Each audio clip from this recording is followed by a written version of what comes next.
প্রিয় দর্শক, আমরা বলেছিলাম যে আমরা বৃষ্টির মধ্যে চাষ করতে সক্ষম হব। দেখুন বন্ধুরা, আমাদের গাছগুলো কত বড় হয়ে গেছে। আমরা জাল দিয়ে দিয়েছি। এখানে উচ্ছে গাছগুলো দেখুন, উচ্ছে এবং বরবটি দিয়েছিলাম, সেই সঙ্গে অল্প করে বাড়িতে খাওয়ার জন্য পালং মূলও দিয়েছিলাম। সবগুলো গাছ এত বৃষ্টির মধ্যেও টিকে আছে। তার কারণ আমাদের চাষের আধুনিক পদ্ধতি। কারণ আমরা যখন বীজ বপন করি তখন আমরা আলবাঁধের একদম ধার চেপে বপন করি এবং খড় চাপা দিয়ে দিই।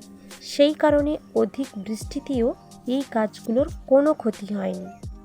যেখানে সবাই বর্ষাকালে চাষ করতে ভয় পায় এবং পটে চারা তৈরির কথা ভাবে, সেখানে আমরা 12ই আগস্ট বীজ বপন করেছিলাম।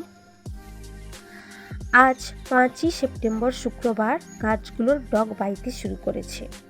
জাল বেঁধে দেওয়া হয়েছে।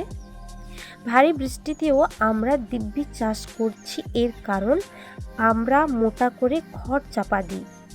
খড় দুর্দান্ত কাজ করে। খড় গাছের গোড়াটাকে বেঁধে রাখতে সাহায্য করে। এখানে দেখুন পুকুরের পাড়কে আমরা কিভাবে কাজে লাগিয়েছি।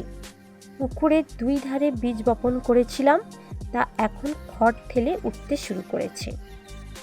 তাই বর্ষাকালে অধিক বৃষ্টির কারণে সবজি চাষে আর একদম ভয় নয়।